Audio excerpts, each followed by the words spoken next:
And to everybody that don't know, that need to know, this is my uncle, Big Al Capone. You know, he just got out from doing 42 years. You know what I'm saying? It's a blessing for him to come home, man. And he got more knowledge for the youth. Like, when I first met my uncle was in prison on a level 4 yard. Just that last time I was in there. And we finally touched hands and gave each other a hug from that long. Like, that's how long it been, you know what I'm saying? When you turned yourself in? Yep. No, not that time. Okay. This last time when I turned myself in, when I had the gun case. Okay. And I had to go to prison this time. I didn't go to prison that last time. I stayed in the county jail and did that year. Okay, so when I came to court, yeah, you just stayed in the county? They made me do that whole year in the county. So you went back to prison again after that? After that. Okay. I had a gun case. Another case? Yeah, bro. So I went to prison and they put me on a level 4 for that. But my points on that. What year was your gun case? I think that shit was like 2017. Cause I ended up no. I got out 2017. 2016. Late. Like 16, yeah, 15. Okay. Cause I got out 17. So your points must have been really high. It went up because of them fights I had in the county jail. We had a melee in the gangster module on 4800. Me and the homie Shady from Avalon, Taz from Line 7 Gangsters, we got into it with the PDLs. You know what I'm saying? Over some gambling shit, you know what I'm saying? And then we went down, you know what I'm saying? So the PDL, the Bloods and the Crips were together in 4800? Yeah, and I don't know how that shit happened, but they have ended up was on the floor working and shit, and then when I came, I'm like, man, I told OSJ, man, that's my module. Like, I'm 4800, you feel me? So they put me up there. Then I came out and started working with the homie from Shady Avalon, and the PDLs was still out, a few of them, but it was all good. You know, niggas still do bullshit over gambling, and it be bullshit, niggas cheating and all that, so it went down, you know what I'm saying? So the Eight Trays, or they don't go mainline when they go to the county? Yeah, we go everywhere, but just 4800 is the gangster module. Okay. That's where the gangsters want to go, because that's where we locked in, and that's headquarters. Like, oh, we good over here. Plus, the neighborhoods outnumber y'all in the jail system. In Wayside. Yeah. So the county jail is basically the gangsters, the Hoovers, and the Damus, like. But they ain't in the county now, switched up now, I heard a whole lot of shit. But back then, when I was in there, like 16, 15, 17, the gangster module was still 4800, you feel me? And then, now your OG, Al Capone, when you went to prison, they didn't even have the gang modules. Because that came out like 83, 84, 85. Yeah, I was already in. What was the county jail like when you first went in? What was that, 80, 81, something like that? Yeah, but they were still in like prison clothes. The two-piece, the jeans, the shirt, the shoes. It came, all this new stuff with the jumpsuit came later. Everything was different. We went to child like regular. Yeah, so we didn't go to child. So you did 40 years. 42. 42. I'm trying to think. I don't think... The person I interviewed that did the most time that I've ever interviewed was 30 years, 31. So this is the first for me. Yeah, this show max. 42 years. Yeah. Man, that's like, that's more than his lifetime, if I did my math right. And it's, yes, it is. It's all my lifetime and a little bit more. So I can't even relate.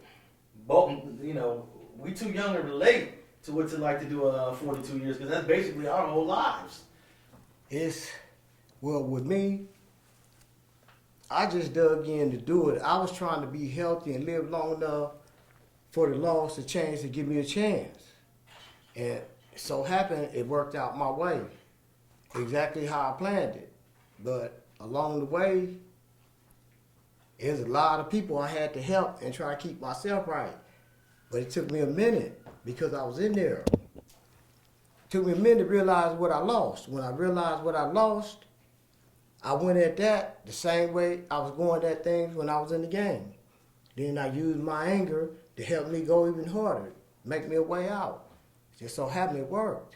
Now, did you get sentenced to 42 years, or No. you caught more time while you was in there? No, I got sentenced to 15 to life. Mm. They mean that life when they got it. If you ain't doing what them people ask you to do, you ain't gonna be able to get out. But for a long time, they wouldn't let nobody out anyway. Yeah. Gray Davis and Pete Wilson wasn't doing nothing. Arnold wasn't too much better. It didn't start until later. Justice reform helped a lot of people, because before I got out, I could watch at least 200 lifers go home. But what making this good for us is that the ones that's getting out, they're shining. They family, they doing good, they got jobs, they helping their communities. Other than that, they be trying to keep us in. But the dudes that got out before us, they did a good job. Opened the door for us. Because they got out and did the right things. It seems like a lot of dudes that got life sentences is coming home. I just met LB, Lorenzo Benton. He went in 76. Yup. He did about 44, 45 years. Yup.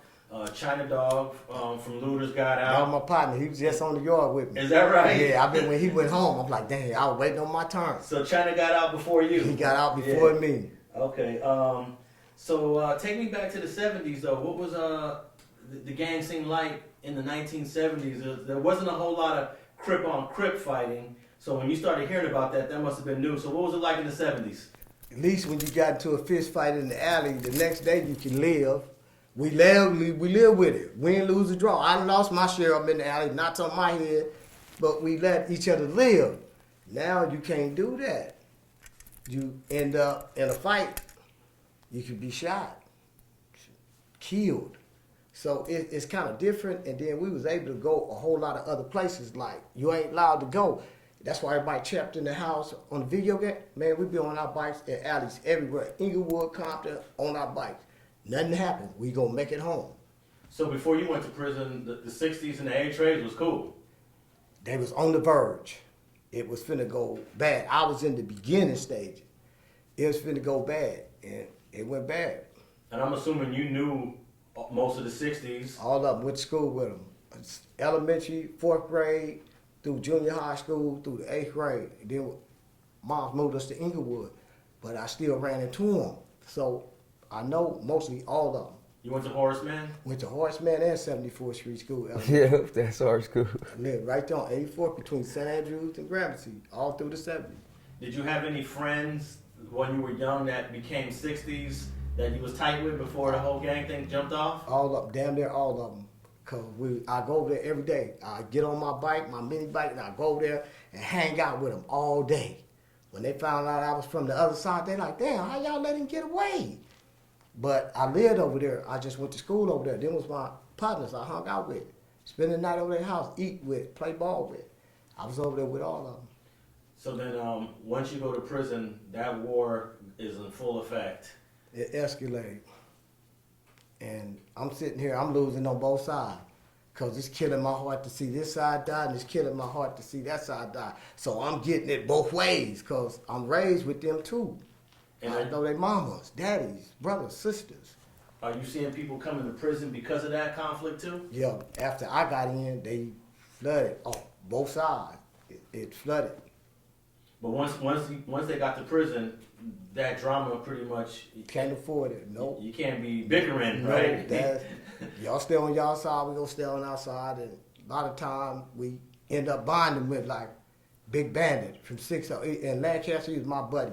That was my partner. We hung out every day, worked together, ate together, worked out together. He was just like me, but I loved him. He was a good dude, and he was from over there. So the prison politics when it comes to race supersedes any little street beef, huh? Yeah, every time. Yeah. And from the beginning of time, that's all it ever was. It wasn't never none of this other stuff. From the beginning of time, it was just like that.